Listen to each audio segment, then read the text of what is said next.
राजस्थान के नागौर से सांसद और राष्ट्रीय लोकतांत्रिक पार्टी के प्रमुख हनुमान बेनीवाल ने केंद्र सरकार पर बड़ा आरोप लगाया। बेनीवाल का कहना है कि लोक देवता वीर तेजाजी महाराज की जन्मस्थली खरनाल और बिश्नोई समाज के आस्था केंद्र मुकाम को धार्मिक पर्यटन के लिहाज से विकसित करने के लिए केंद्र सरकार के पास कोई योजना नहीं। बेनीवाल ने गुरुवार को ट्वीट कर ये जानकारी दी। उन्होंने बताया कि लोकसभा के शीतकालीन सत्र के पहले दिन जब उन्होंने ये सवाल उठाया तो केंद्रीय पर्यटन मंत्री गजेंद्र सिंह शेखावत ने जवाब में कहा कि इन स्थलों के विकास को लेकर कोई प्रस्ताव विचाराधीन नहीं है। बेनीवाल ने आरोप लगाया कि उन्होंने अपने मूल प्रश्न में दोनों स्थलों का जिक्र किया था, लेकिन मंत्री के जवाब में मुकाम का नाम तक नहीं लिया।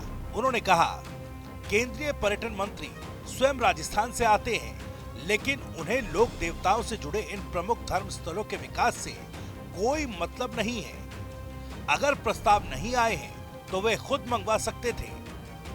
बेनीवाल ने यह भी कहा कि वो जल्द ही प्रधानमंत्री नरेंद्र मोदी को पत्र लिखकर इस मामले की शिकायत करेंगे। पर्यटन मंत्रालय ने अपने लिखित जवाब में बताया कि राजस्थान के नागौर जिले के खरनाल गांव में तेजाजी की जन्मस्थली के विकास के लिए कोई प्रस्ताव विचाराधीन नहीं है।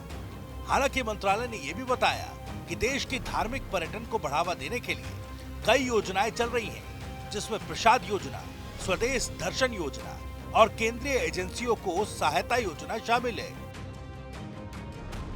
प्रसाद योजना के तहत तीर्थ स्थलों और विरासत स्थलों पर पर्यटन अवसंरचना का विकास किया जाता है।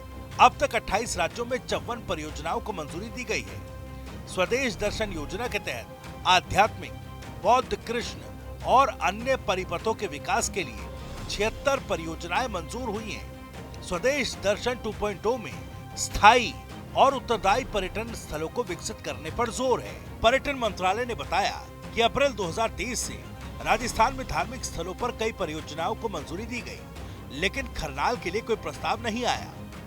मंत्रालय ने कहा कि प्रस्ताव राज्य सरकारों से आते हैं और ये एक सतत प्रक्रिया है। हनुमान बेनीवाल ने कहा कि मंत्री के जवाब की भाषा से उनकी मंशा साफ दिख रही है। उन्होंने आरोप लगाया कि राजस्थान के लोक देवताओं और बिश्नोई समाज के धार्मिक स्थलों को नजरअंदाज किया जा रहा है।